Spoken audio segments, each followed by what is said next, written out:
Good morning student. Last के lecture में हमने नेचर ऑफ अ बिजनेस देखा था। आज हम objective and importance of a business देखेंगे। क्लियर है? ठीक है।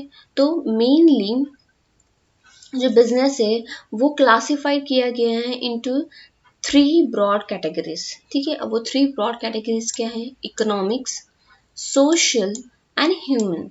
जैसे economic objective of business, social objective of business क्या होना चाहिए and human objective of business क्या होना चाहिए। ठीक है। तो फर्स्ट ऑफ ऑल हम देखते हैं कि इकोनॉमिक ऑब्जेक्टिव क्या होता है। तो first of all what is economic? What is economic activity? क्या होता है economic activity? Actually economic activity होती है ऐसी चीज, ऐसी एक्टिविटीज, ठीक है, बिजनेस में कुछ ऐसी एक्टिविटीज की जाती है जिससे क्या होगा? वेल्थ क्रिएट होगी, प्रॉफिट क्रिएट होगा। ठीक है। तो इकोनॉमिक एक्टिविटीज जो होती है वो 3 टाइप्स की होती है। एक तो प्रोफेशनल होती है, सेकंड होती है एम्प्लॉयमेंट एंड थर्ड होती है बिजनेस, जिसे हम कॉमर्स भी कहते हैं। ठीक है, इंडस्ट्री कहते हैं। तो प्रोफेशनल मतलब जो भी डॉक्टर हो गए, है ना, वो इनके क्लिनिक्स होते हैं, वो क्या होता है? एक बिजनेस का टाइप ही हो गया। ठीक है। तो ये क्या हो गया? प्रोफेशनल। डॉक्टर हो गए, लॉयर हो गए, ठीक है। देन ये सारे किस में आ जाएंगे? प्रोफेशनल में। एम्प्लॉयमेंट मतलब जिसमें एग्रीमेंट किया जाता है, साइन किया by him of his employer. ठीक है, गवर्निंग एम्प्लॉयमेंट के द्वारा। ठीक है। तो उसे क्या बोलते हैं? एम्प्लॉयमेंट। इसमें एक फिक्स सैलरी जैसे प्रोफेशनल में हो गया। इसमें आप लोग जब सर्विस प्रोवाइड करते हैं, ठीक है, जब डॉक्टर सर्विस प्रोवाइड करता है तो वो चार्जेस लेता है, तो उससे क्या हो रहा है? प्रॉफिट ही अर्न हो रहा है, वो लोग कुछ कमा रहे हैं, उनकी वर्क बन रही है। ठीक है। देन एम्प्लॉयमेंट में क्या होता है? एग्रीमेंट होता है कि आपकी इस एक्टिविटी के लिए आपको इतना इतना पे किया जाएगा। ठीक है। देन आता है बिजनेस, इंडस्ट्री, कॉमर्स। इसमें भी क्या होता है? एक प्रकार का क्या होता है? प्रॉफिट मेकिंग होता है। That is economy. ये सारी जो है, ये सारी इकोनॉमिक एक्टिविटीज हैं। क्लियर है? ठीक है। अब आगे देखते हैं इकोनॉमिक एक्टिविटी में। ठीक है, इकोनॉमिक एक्टिविटी के जरिए बिजनेस के क्या ऑब्जेक्टिव्स हैं? ठीक है, बिजनेस के ऑब्जेक्टिव क्या है इकोनॉमिक एक्टिविटीज में? तो सबसे पहला है एडुकेट प्रॉफिट। तो सबसे मेन चीज तो ये जो है पूरी इकोनॉमिक एक्टिविटीज होती है किसके बेसिस पे? प्रॉफिट के लिए ही होती है। तो सबसे फर्स्ट पॉइंट क्या है? एडुकेट प्रॉफिट, कि उससे कुछ अर्न करें। ठीक है, अर्न करना, अर्निंग ऑफ प्रॉफिट, प्रॉफिट को अर्न करना। ठीक है। बिजनेस को खोला क्यों? ऐसे ही टाइम पास के लिए खोला जाता है कि नहीं? उस एक्टिविटीज के जो भी स्किल है उसका क्या करे? उससे प्रॉफिट मेक कर सके। क्लियर है? इनोवेशंस लाना, इनोवेशंस लाना मतलब उसमें नई नई आइडियाज, नई नई क्रिएशंस लेके आना। ठीक है, उसको कितना इनोवेटिव और कितना फ्लेक्सिबल बना सकते हैं ये। ठीक है। एक छोटा सा एग्जांपल बताती हूँ इसका। पहले सिर्फ शैम्पू आता था, ठीक है, सिर्फ शैम्पू आता था, सिंपल शैम्पू। अब उस शैम्पू में क्या आने लगा? हेयर फॉल, ठीक है, सिल्की शाइन, ठीक है, एंड क्या होता है? डैंड्रफ। ठीक है। तो इसमें क्या होने लगा? सिर्फ एक शैम्पू बाल धोने के लिए आता था, ठीक है, बट उसमें क्या है? इनोवेशन करते गए और उसमें फिर हेयर फॉल के लिए अलग, उसकी कैटेगरी अलग, उसके लिए इनोवेशन लाया गया। ठीक है। उसके बाद सिल्की शाइन के लिए लाया गया, देन उसके लिए डैंड्रफ के लिए लाया गया। तो ये क्या है? इनोवेशन। उसी प्रोडक्ट में कुछ इनोवेशन करने है, कुछ नया लेके आना। ठीक है। Then creating customer. अब ये सब चीजें करेंगे, इनोवेशन करेंगे, तो इससे क्या होगा? कस्टमर क्रिएट होंगे। इकोनॉमिक एक्टिविटीज में ये आएगा कि उसमें क्या होंगे? कस्टमर्स को क्रिएट करना कि हाँ उन्हें इस चीज की नीड है, एक मार्केट बनाना। जनरली क्या होता है? बहुत से लोग अपने ओल्ड जो है कस्टमर्स उन्हीं को मेंटेन करते हैं और ओल्ड मार्केट में। बट जैसे जैसे समय बीतता है वैसे वैसे क्या होते हैं? नई नई, पहले कंप्यूटर आता था, कंप्यूटर के बाद में अब लैपटॉप आने लग गए, आईपैड आने लग गए। तो क्या हो रहा है? इससे कस्टमर्स क्या हो रहे हैं? अट्रैक्ट हो रहे हैं। ठीक है। इससे क्या हो रहा है? एडवांस हो रहा है हमारा इंडिया। ठीक है। Then growth and expansion. अब ये सब चीजें होंगी तो ऑब्वियसली क्या होगा? ग्रोथ एंड एक्सपांशन होगा। ठीक है। तो इससे the objective of business should be make a profit for the further growth, regular and steady profit enable a business concern to accumulate a fund for expansion and growth. Clear है? अब only A profit-making organization with a professional management can make a best use of resources to increase the profit and expansion. क्या बोल रहा है?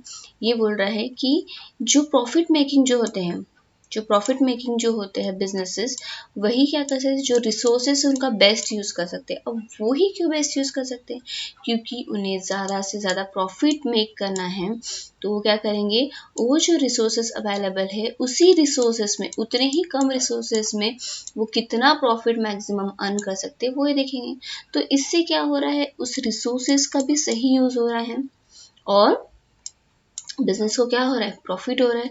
और उस वजह से इकोनॉमिकली भी क्या हो रहा है, एक्सपांशन हो रहा है. इकोनॉमी का भी क्या होता है, ग्रोथ होती है. क्लियर है. देन हम सेकेंड कैटेगरी में आते हैं, that is the social objective of a business. Social category. तो सोशल, अब ये तो सारी प्रॉफिट वाली बातें हो गई. क्लियर है. बट एक बिजनेस की सिर्फ एक प्रॉफिट मेकिंग ही एक मोटिव नहीं हो सकता. उन्हें सोशल रिस्पॉन्सिबिलिटी पे भी ध्यान देना पड़ेगा. सोशल ऑब्जेक्टिव को फुलफिल करना होगा. ठीक है. फर्स्ट आता है राइट क्वालिटी. अगर आप सब चीज़ें कर रहे हो ठीक है, बट अगर आप उस क्वालिटी को मेंटेन नहीं कर रहे हो, वो क्वालिटी उस प्राइस में आप नहीं दे रहे हो, तो ये सोशली नहीं कहा जाएगा.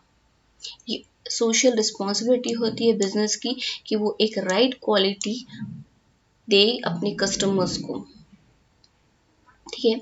Then reasonable price. अब क्वालिटी दे रहा है, इसका मतलब ये नहीं कि वो एक्स्ट्रा चार्जेस करेगा. जो भी उसका एक रिजनेबल प्राइस होगा उससे ही वो चार्ज करेंगे. तो ये सारी क्या हो गई, सोशल ऑब्जेक्टिव. क्लियर है. सोशल इम्पोर्टेंस होता है. ठीक. Then employment. ठीक है. इससे क्या हो रहा है, एम्प्लॉयमेंट क्रिएट हो रहा है, क्योंकि इंडस्ट्रीज बढ़ रही है, बिजनेसेस बढ़ रहे हैं, लोगों को काम मिलेंगे, है ना. उसके लिए करने वाले एम्प्लॉयज भी तो लगेंगे, एम्प्लॉयमेंट के लिए. देन लेबर्स लगेंगे. तो इससे क्या हो रहा है, एम्प्लॉयमेंट क्रिएट हो रहा है. Then fair wages and working condition. उसके साथ साथ सिर्फ प्रॉफिट पे ध्यान नहीं देना है, बहुत सी चीज़ें भुला के, प्रॉफिट को भुला के हमें क्या करना है, उसके साथ साथ एम्प्लॉयज़ को उन्हें फेयर वेजेस देना है, उन्हें एक अच्छी वर्किंग कंडीशन देनी है, उन्हें प्रोटेक्ट करना है उस वर्किंग कंडीशन से. ठीक है.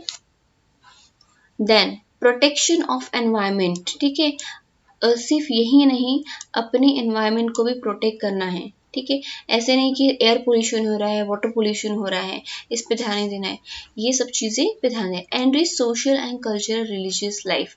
सोशल और कल्चरल रिलीजियस लाइफ, जैसे देखा होगा इंडस्ट्री में क्रिसमस मनाया जाता है ना.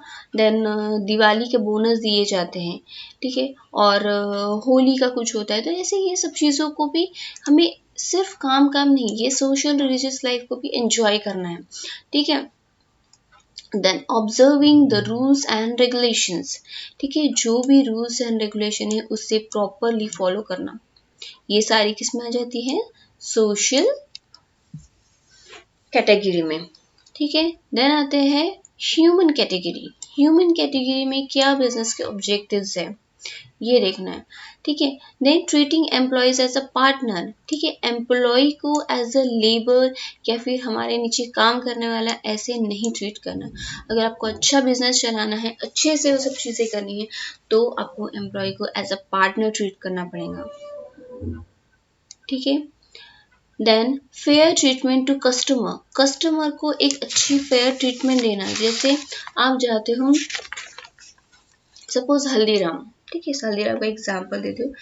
हल्दीराम में अगर पहले तो अच्छा मिलता था, राइट, पहले एक अच्छी क्वालिटी मिलती थी. सपोज अगर उसने क्वालिटी खराब कर दिया तो, और उसके साथ साथ उसको जो कस्टमर को ट्रीट करने का जो तरीका है वो भी उसने गलत कर दिया, तो क्या हो जाएगा, वो क्या फेयर ट्रीटमेंट टू कस्टमर होगा, नहीं. ठीक है. उस चीज़ को मेंटेन करके रखना भी ज़रूरी होता है. ठीक है. देन आ जाता है moral and ethical practices. Moral and ethical practices में it should adopt moral ethical policies in dealing with the supplier and competitors. ठीक है. जो भी सप्लायर हैं, ठीक है, अब एक इंडस्ट्री को चलाने के लिए सिर्फ क्या प्रोडक्ट्स, हर सामान अवेलेबल नहीं, हमें सप्लायर्स भी लगेंगे, ठीक है, और कॉम्पिटिटर्स भी रहेंगे उसके साथ। तो उनके साथ में ऐसे नहीं कि वो हमारा कॉम्पिटिटर तो हम उससे ऐसे बात करें, नहीं, उनसे भी हमें एक मॉरलिटी रखनी होगी, ठीक है, रखनी चाहिए। Avoiding monopoly and concentration of economic power, avoid करना मोनोपोली को and concentration of economic power. अब क्या होता है, it should not cause a concentration of economic power in a few hands which may result into monopoly and exploitation of a consumer। Consumer का ही exploitation होता है, जितना हो सके अवॉइड करना मोनोपोली। मोनोपोली क्या होता है, what is mean of monopoly? Monopoly मतलब किसी एक के हाथ में सारा कुछ होना, सिंगल हैंड, ठीक है। तो ये मोनोपोली नहीं होना चाहिए, किसी एक ही के हाथ में पावर नहीं होना चाहिए, वो क्या होना है, सबके हाथ में। इससे क्या होगा, एक्सप्लॉयटेशन नहीं होगा कंज्यूमर्स का। क्योंकि क्या होता है, जैसे पहले एयरलाइंस की इतनी ये नहीं थी, एयरलाइंस के पहले इतने सारे, अभी एयर इंडिया, एयरजेट, ये सब चीज़ें बहुत सारे आ गए। पहले सिंगल एक ही चलता था फर्स्ट, तो उससे क्या था, मोनोपोली क्रिएट हो गई थी, तो वो ज़्यादा एक्सप्लॉयटेशन करने लगे थे, छोटी सी जगह जाने के लिए ज़्यादा वो चार्जेस करते थे। उससे क्या हुआ, कंज्यूमर को प्रॉब्लम होती थी, एक्सप्लॉयटेशन होता था कहीं ना कहीं। क्योंकि बाद में जब जैसे जैसे एयरवेज बढ़ने लग गए, प्लेन्स के बढ़ने लगे, तो क्या हो गया, उसका एक्सप्लॉयटेशन खत्म हो गया, ठीक है। तो यहाँ तक समझ में आया आज objective. Okay, till bye and take care.